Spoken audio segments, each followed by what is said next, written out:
welcome to episode 2 of Cognition, Snowflake. This episode is a bit demonstrative and also sfumata, which means paradoxes. Let's see if I can pull this off. Cue snowflakes. Yay! Do you know what is different about these snowflakes?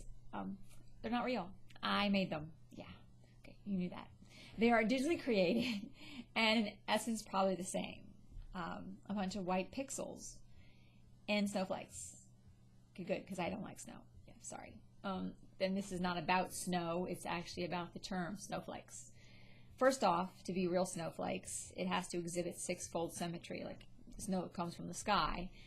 Yes, nature is geometric. There may actually be science to nature. It also is the name of a flower, by the way, and no, this is not a snowflake. I live in California, and snowflakes are in Eurasia, so I don't have an example of one. It kind of looks like a bit of a white dropping bell. I think I've seen one before on the East Coast. It's kind of like if you know what a lily of the valley is, it's that white like bell shape that drops over. Those are snowflakes. The word snowflake has other meanings: urban, populous meanings, culturally popular meanings, derogatory and name-calling meanings. Interesting enough, I found out that the snowflake term was actually used in the 1800s as for someone who opposed the abolition of slavery. Yep, the snowflake's darkest meaning is it meant you preferred white people over black. I don't like that meaning. Luckily for us, it did not stick around. It was only in Missouri, and it did not solidify into American culture.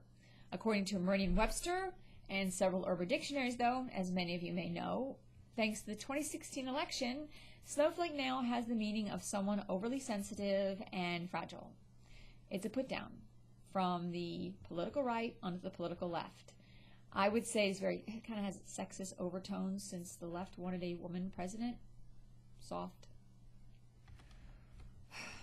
This is a curious recent example. Okay, David Hogg, one of the founders of March for Our Lives, in response to a Galetti commercial that was about showing men being compassionate, quote, "It's kind of funny how the same people that call us snowflakes for not wanting to be shot in school can be this mad at a razor," unquote.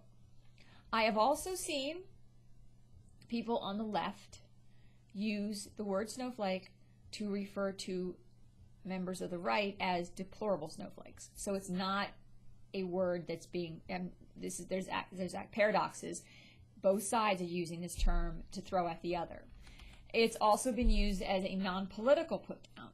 Prior to the 2016 election, a snowflake was a millennial who felt they were too special in their status for the trials of everyday life.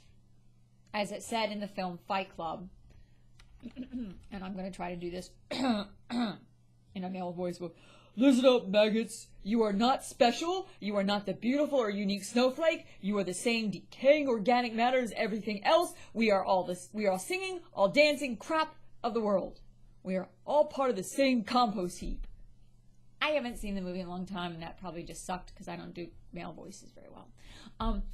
I suspect that this was a label for millennials who were still living with their parents. While the baby boomer generation didn't seem to comprehend the fact that the millennials had student debt and other hardships, making it harder for that generation to live on their own.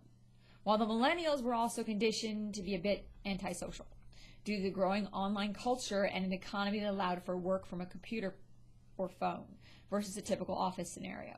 I've actually listened to a few conversations on like metro buses and stuff with millennials who have basically said they have a hard time expressing their emotions.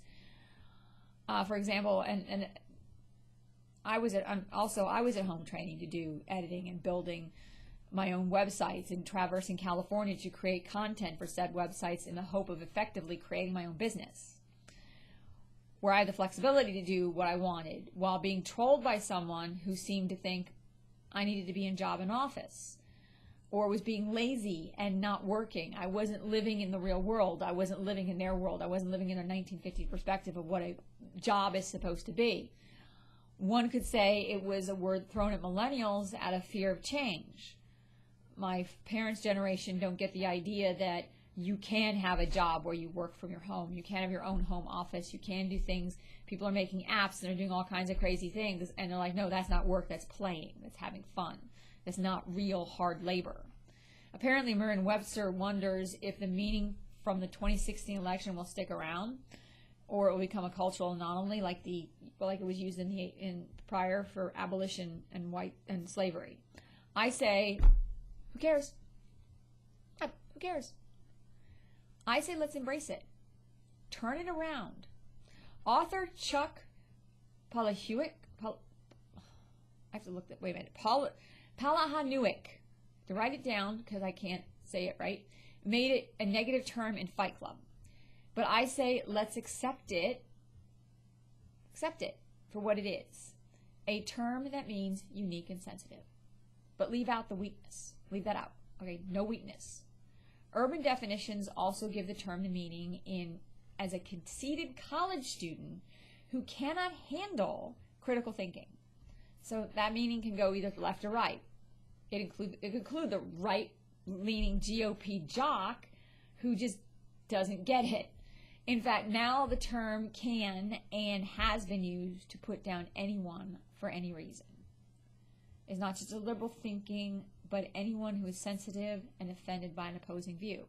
There's a twist on that, though. It's like, I'm opposed to your view, I'm sensitive to it, so I'm going to call you sensitive. Okay?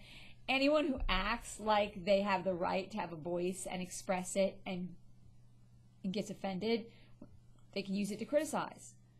But this takes it being way out on a limb, and that kind of loses steam, because, and it's what the victims of the term use to see and to embrace it. Because okay, I don't like what you're saying, it's bothering me, it's annoying me, so I'm going to call you a snowflake because I think you're weak.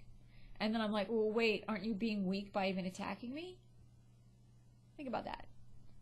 They're upset. They're being sensitive. They are sensitive to the fact that your opinion, because you're a snowflake. But then they're actually being a snowflake for being upset about your opinion. A snowflake is that's a weird way of looking at it. I just came up. That was improv right there. Total improv. Just came up with that.